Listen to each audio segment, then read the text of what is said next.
నమస్తే, welcome to Sakshi 3 TV news. రాష్ట్రంలో జగన్మోహన్ రెడ్డి ప్రభుత్వం సర్దుబాటు పేరుతో పెంచిన కరెంటు ఛార్జీలను తక్షణమే ఉపసంహరించుకోవాలని సిపిఎం జిల్లా కార్యదర్శి గౌస్ దేశాయ్ డిమాండ్ చేశారు. రాష్ట్ర ప్రభుత్వం పెంచిన కరెంటు ఛార్జీలను ఉపసంహరించుకోవాలని కోరుతూ సిపిఎం పార్టీ నగర కమిటీ ఆధ్వర్యంలో విద్యుత్ భవనం ముందు నిరసన కార్యక్రమాన్ని చేపట్టారు.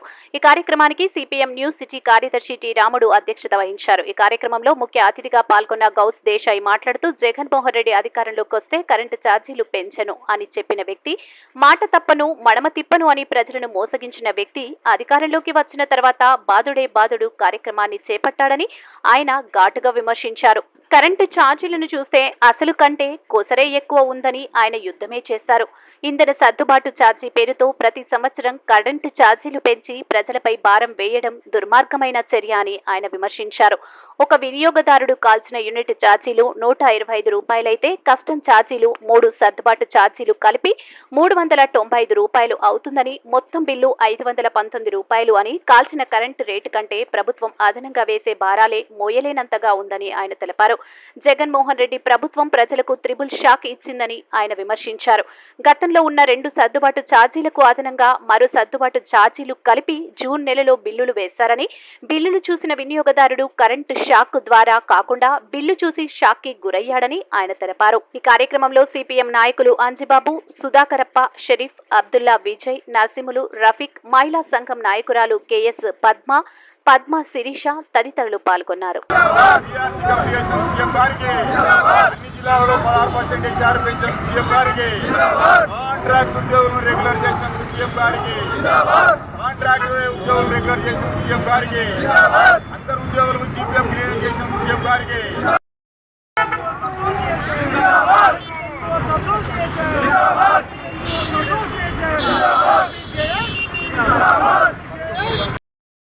అనేక వరాలు ప్రకటించడమైనది.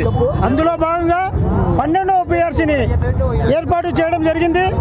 అదేవిధంగా 10,000కు పైగా 10,177 మందికి కాంట్రాక్ట్ ఉద్యోగులు రెగ్యులర్ చేయడం జరిగింది.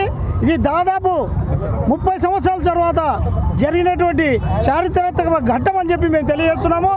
అదేవిధంగా ఏపీ వైద్య విధాన పరిషత్ని గవర్నమెంట్ శాఖగా మారుస్తూ 0-10 సాలరీస్ ఇవ్వాలని చెప్పి నిర్ణయించడం జరిగింది.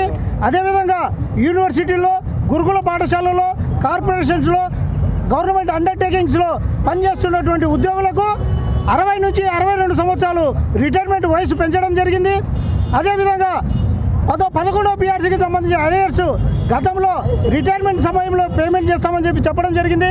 కానీ నిన్న జరిగిన కేబినెట్ సమావేశంలో ఆ 11వ పిఆర్సీకి సంబంధించిన అరియర్స్ని దాదాపు ఒక్కొక్క ఉద్యోగికి 2 నుంచి 3 లక్షల వరకు వచ్చే ఆదాయం అది. దాన్ని 4 విడతల్లో పేమెంట్ చేస్తామని చెప్పి చెప్పడం జరిగింది. అదేవిధంగా సిపిఎస్ను రద్దు చేస్తామని చెప్పి సిపిఎస్ను రద్దు చేశారు. జీపీఎస్ అనే కొత్త విధానాన్ని తీసుకొస్తున్నామన్నారు. ఆ జీపీఎస్ విధానంలో ఏమున్నాయో చూసిన తర్వాత మేము స్పందిస్తాము. అది ఉద్యోగులకు అనుకూలంగా ఉంటే ఖచ్చితంగా దాన్ని స్వాగతిస్తామని చెప్పి తెలియజేస్తున్నాము. ముఖ్యంగా ఏదైతే 12వ పిఆర్సీకి ఇంకా 2 నెలల గడువు ఉన్నా కూడా చారిత్రాత్మకంగా ఎప్పుడూ లేని విధంగా ఒక 2 నెలల ముందే పిఆర్సీని ప్రకటించడానికి మేము ఈ సన్మాన కార్యక్రమము, పాలాభిషేక కార్యక్రమం ఏర్పాటు చేయడం జరిగింది. కర్నూలు ఏపీ ఎన్జిఓస్ పక్షాన, కర్నూలు ఏపీ జేఏసీ పక్షాన ముఖ్యమంత్రి గారికి థ్యాంక్ యూ సీఎం అనే పేరుతో ఈ కార్యక్రమాన్ని ధన్యవాదాలు జరిపే కార్యక్రమాన్ని తెలియజేస్తున్నాము. నేను ఏపీ ఎన్జిఓ అసోసియేషన్ కర్నూలు జిల్లా ప్రధాన కార్యదర్శి జవహర్లాల్. మరి ఎన్ని విమర్శలున్నా కూడా, ఎన్ని ఆర్థిక ఇబ్బందులున్నా కూడా, ఎన్నో సమస్యలు ఎంతోమంది సృష్టించినా కూడా ఆయన మరి ఉద్యోగులకు ఈ మధ్య కాలంలో ఏదో చేశాడు, ఎన్ని విమర్శలున్నా కూడా ఆయన పట్టించుకోకుండా పక్కన పెట్టేసి మరి 2 నెలలు 60 రోజులు ముందుగానే పిఆర్సీ కమిటీ వేయడం మరి ఎంతో ఈ రాష్ట్రంలోని 7-8 లక్షల ఉద్యోగుల కుటుంబాలకు మరి మంచి న్యాయం చేశాడనే ఉద్దేశంతోనే ఈరోజు మరి మా రాష్ట్ర సంఘము మరి పిలుపు మేరకు, జిల్లా సంఘం పిలుపు మేరకు ఏపీ ఎన్జిఓస్, ఏపీ జేఏసీ పక్షాన ఈరోజు పాలాభిషేక కార్యక్రమం పెట్టినాము. కాబట్టి ముఖ్యమంత్రి గారు మరి ఈరోజు 5 డిమాండ్లు, మరి కీలకమైన డిమాండ్ల ఆమోదం నిన్న క్యాబినెట్లో చేయడం జరిగింది. ఒకటి 12వ పిఆర్సీని ఇమ్మీడియట్గా మరి ఫార్మేషన్ చేయమని కమిటీ చేయడం జరిగింది. అంతేకాకుండా 26 జిల్లాల్లోనూ మరి 12 జిల్లాలకు 13 జిల్లాలకే ఉన్నటువంటి 16% ఇచ్చారని 26 జిల్లాలు కూడా విస్తరించాలి, అందరూ కూడా బాగుండాలనే ఉద్దేశంతో 26 జిల్లాలకు 16% ఇచ్చారేయడం జరిగింది. అదొకటి. అంతేకాకుండా మెడికల్లో ఎన్నో దాదాపు ఎన్నో సంవత్సరాల నుంచి పెండింగ్లో ఉన్నటువంటి వైద్య విధాన పరిషత్తును కూడా మరి గవర్నమెంట్లో 0-10 శాలరీ కింద విలీనం చేయడం అది ఒక పెద్ద కార్యక్రమం కూడా. దానికి కూడా థ్యాంక్ యూ చెప్తున్నాం ఆయనకు, సీఎం గారికి.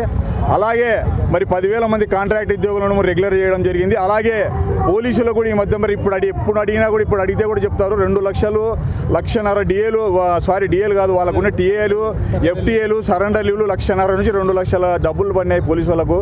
ముఖ్యంగా వాళ్ళకు కూడా వాళ్ళు ఎంతో కష్టపడుతున్నారు కాబట్టి వాళ్ళకు కూడా ఈరోజు అందరు కూడా. తర్వాత మావి 1-2 సంవత్సరాలు మరి పెండింగ్లో ఉన్నటువంటి జీఫేపులు అనారోగ్యం అయితే పెళ్లిళ్ళకైతే పెట్టినటువంటి జీఫేపులు కూడా మరి అందరికి కూడా క్రెడిట్ అయినాయి ఈ నెల 2 నెలల నుంచి. అంతేకాకుండా సరెండర్ లీవ్లు కూడా సగం వరకు వేసినాడు, ఇంకా కొన్ని ఈ మధ్య కాలంలో మళ్ళీ వేస్తామన్నాడు. సరెండర్ లీవ్లు కూడా అందరు క్రెడిట్ అయినాయి, మెడికల్ రియంబర్స్మెంట్లు క్లెయిమ్ అయినాయి. మరి దాదాపు మ్యాక్సిమం డిమాండ్స్ కూడా క్లియర్ చేసినాడు. ఇంక కొన్ని చిన్న ఉన్నాయి, అది కూడా క్లియర్ చేస్తాను ఈ నెలాఖరు లోపల అన్నాడు. కాబట్టి ఆ కార్యక్రమంలో భాగంగా మా రాష్ట్ర జిల్లా సంఘాల పిలుపు మేరకు ఏపీ ఎన్జిఓస్ ఏపీ జేఏసీ పక్షాన పాలాభిషేక కార్యక్రమం ఈరోజు పెట్టినాం ర్యాలీ పరంగా. కాబట్టి ఈ సభాముఖంగా ప్రత్యేకంగా సీఎం గారికి ధన్యవాదాలు తెలియజేస్తున్నాం. Thank you sir.